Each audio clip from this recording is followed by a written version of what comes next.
Hi there and welcome. This is Roger at SwiftCloud. We deal with business owners and investors all day, every day. What you're about to hear is an excerpt from a longer conversation with Bruce Mack. Bruce is the founder of the Platinum Group, which includes the Platinum Trust Group and the Platinum Financing Group. And he and I have been friends for several years. So we started as an agency originally, and throughout that relationship, we've had some great times. We've made some great projects, and I've heard some crazy stories come up over the years of his clients. And I wanted to get him on the call and talk about basically some of those stories and how his systems can help business owners and investors, which might be you, save money, protect their assets, and advance their career and basically take care of things and ascend that hierarchy from stability to success to significance. Now, this information can help you save hundreds of thousands of dollars or even millions of dollars throughout your career if you're an investor, if you're a business owner, that might be a real estate investor, whether it's crypto, whatever it is. Now, before we dive in, I want to tell you who Bruce Mack is. He's the founder of the Platinum Group, which includes Platinum Trust Group and Platinum Financing Group. He's a licensed financial advisor. He has flipped over 160 homes, totaling more than $92 million in value. He's a published author of several different books. He's an accomplished stage speaker and has shared the stage with leaders such as Al Gore and Donald Trump. Before we dive into this, a quick disclaimer. This presentation includes financial discussions and is not to be construed as financial or legal advice. Please note, in this discussions, we use the word save, which refers to the financial and tax implications within a given year, and more accurately refers to tax deferral in perpetuity pursuant to Internal Revenue Code Section 643.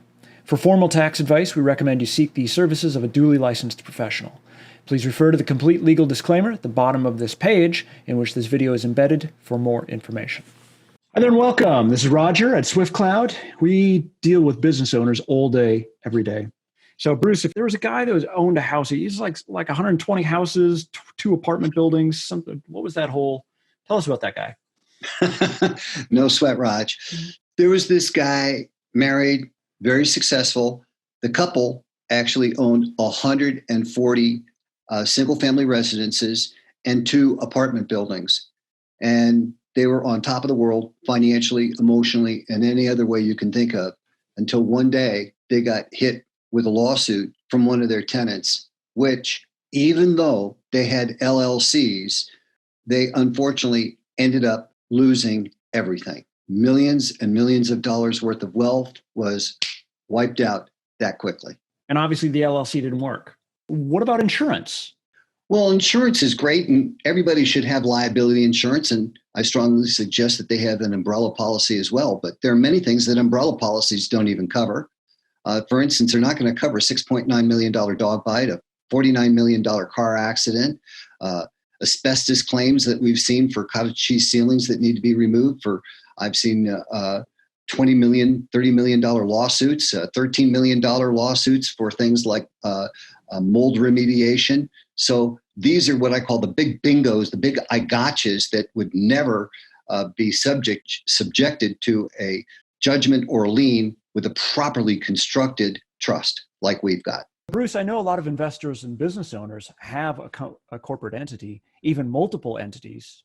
Isn't that sufficient for asset protection? That's a great question, Roger. I get that all the time. And the answer, quickly, sharply, and emphatically, is abso-freaking-lutely not. Because by definition, small business owners are solopreneurs. They may have a partner. They may have a spouse. However, because they are tightly held, it's extremely easy. And it's a third-year law student allegation to prove that they can pierce the corporate veil because they have a tightly held entity. The argument that's used is that alter ego, and they're really saying that they're like a puppeteer and that they are controlling the marionette, which is them controlling them, and it will blow up an entity. And once you blow up an entity, you're inside and you can take all the contents. Now, the idea of having a single entity for a single property or a single group of stocks or what have you is great. And then having separate entities for separate properties, that's great. But if you can make that argument at one time, you can make it for multiple ones. And the other idea that many people that we see, they try and utilize the holding company strategy where they have a holding company maybe in Nevada or Wyoming, and they figure that that's going to give them even more insulation from possible suit. And the fact is, it's another hoop to jump through. But if somebody sees a pot of gold at the end of the rainbow, believe me, they're willing to jump through that additional hoop. And again, once they get in, they can get it all. So Roger, this is where trust comes in, because one trust does it all.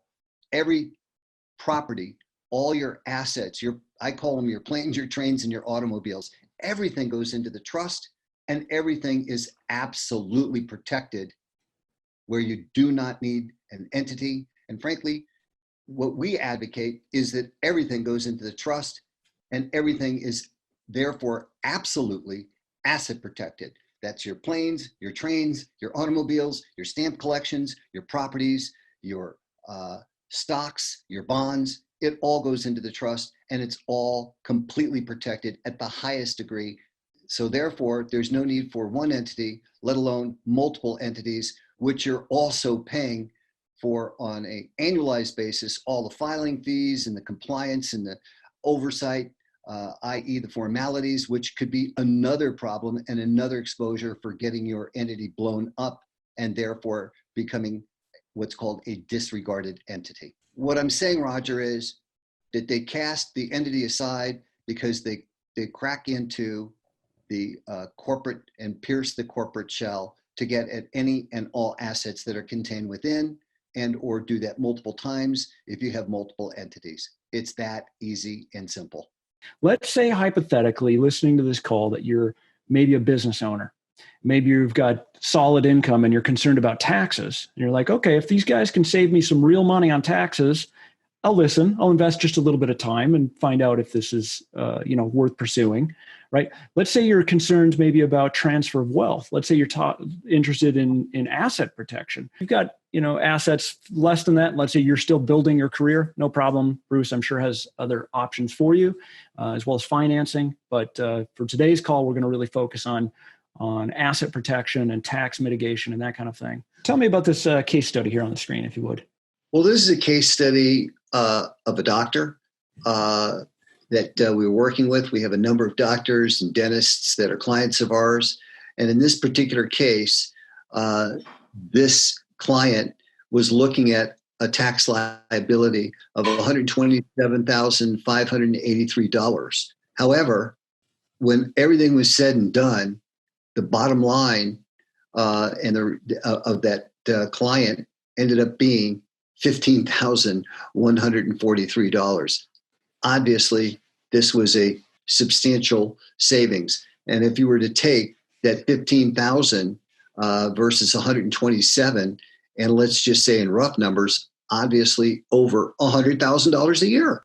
So, and this is for a business owner, which I think a lot of the people on the call do own a business, and that business might be a lot of things. It might be a real estate business. And in the case of a real estate investor, it's all lease and rental income or short and long-term capital gains. But this person is a doctor, and as such, these are the numbers. Actually, if it's passive income only, the numbers can even be more significant. That is the percentage of savings. Wow, that's fantastic. And then there's going to be some people that have, let's say, a mix of both. So you mentioned, like in our case, Swift Cloud, right? So some of our clients up front were doing a bunch of setup work, and we would consider that active income. But after a while, those people are set and stable, and they just keep paying. Then technically, that would probably be designated as passive income. I don't know. I'll have to talk to our tax team about that. But yeah, that's exciting. Absolutely. And then you've got rental income that we've talked about in the past that's in your portfolio, which would also be passive income from properties that you own. So yes, invariably you would need two trusts, a business and a business trust, which by the definition is two trusts. It's a business trust and a beneficial trust versus strictly just a beneficial trust. Several things that keep people up at night. They are not enough cash flow, paying too much in taxes, and the fear of losing your business and assets, Roger. And we do have solutions for all of those three scenarios. Our 0% APR funding program is a great way to solve cash flow issues. Paying too much in taxes, well, our copyrighted trust is a perfect solution for the right types of income. Again, it's not right for all types of income, and we will specifically detail what types of income fall into how we can help mitigate on taxes and which ones we can't. And losing your business and your assets, well, that's something that everybody has to be, wants to be, and should be concerned with, because aren't we all here to be able to create a legacy for our family that endures generationally? Well, if you get wiped out because of one bad actor and a horrible lawsuit and the crushing results that could be a part of that, then there is no legacy and you have to start all over again. And we want to ensure and assure against that ever happening in the future. And with our proprietary copyrighted trust, we absolutely have the answers there. What is a trust? Assume that I know nothing.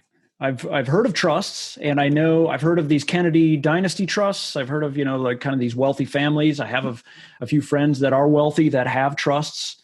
Our trust has its roots in the dynasty trust, which has been around for over 100 years and has been used by the Kennedys, the Carnegies, the Rockefellers, and cost hundreds and hundreds of thousands of dollars.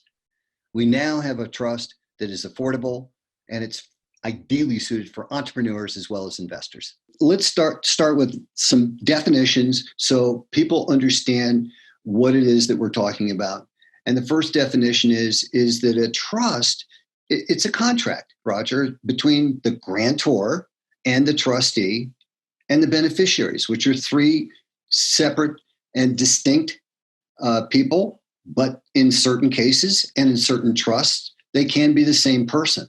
So I look at the trust as truly giving you the ability to create a whole new rule book. So Roger, there are really two main types of trusts. One is called a testamentary trust, and it's really referred to in the industry as a death trust.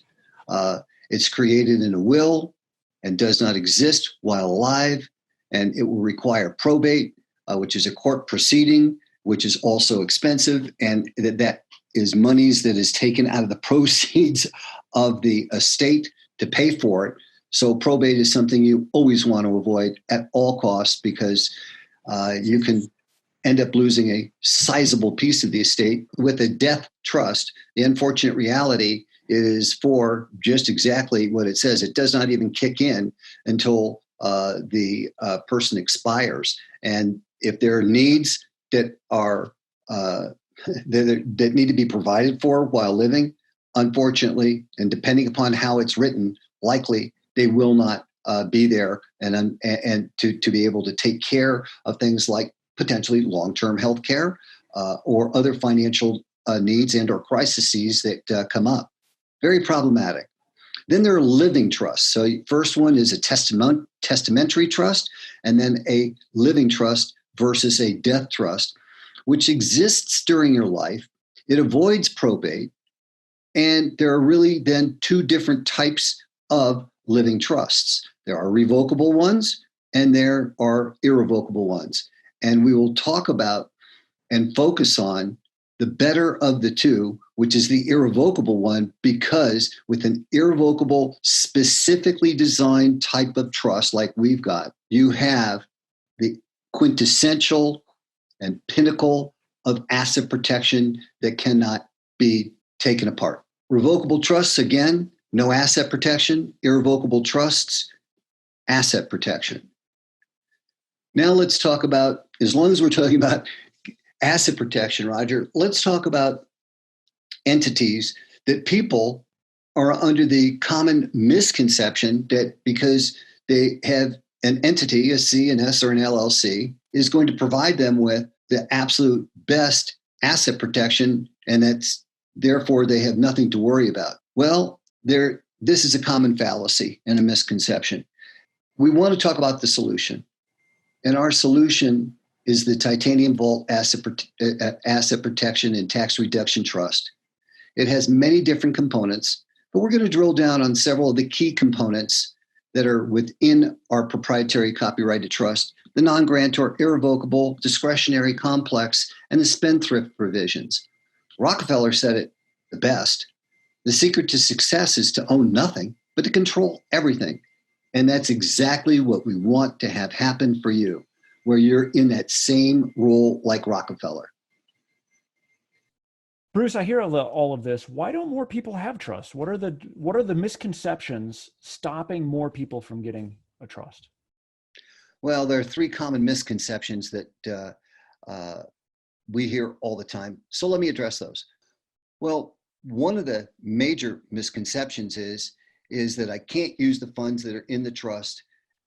There's this misconception that the funds are locked up and the only people that have access to the funds are your heirs. That is absolutely not the case.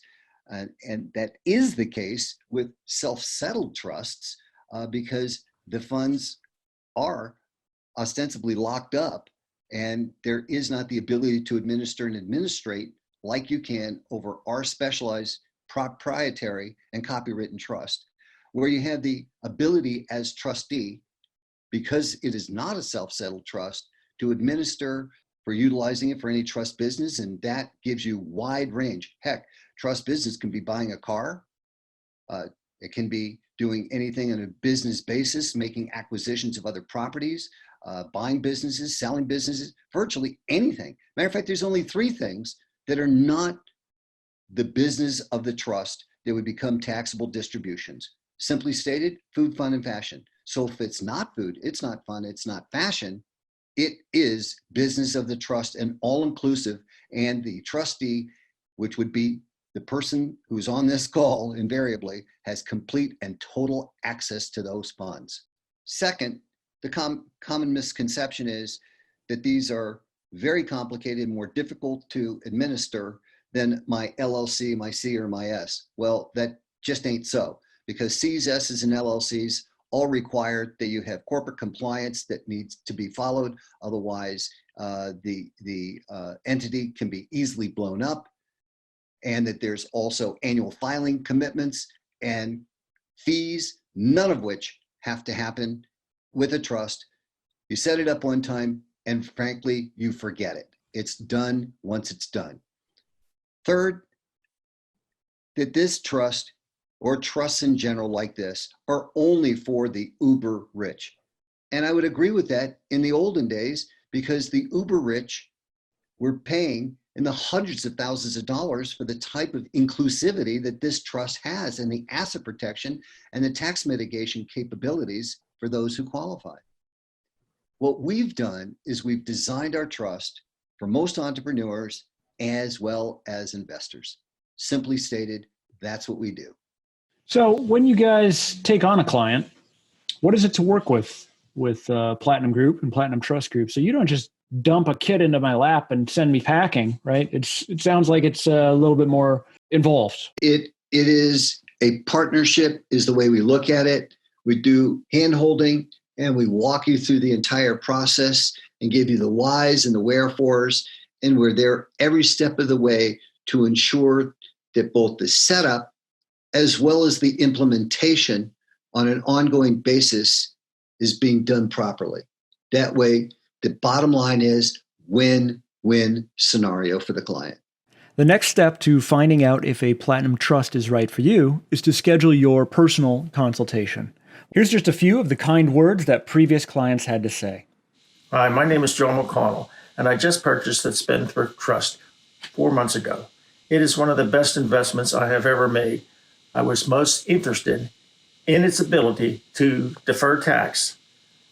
That alone is saving me thousands of dollars, but it also helps me with estate planning, offers asset protection, and avoids probate.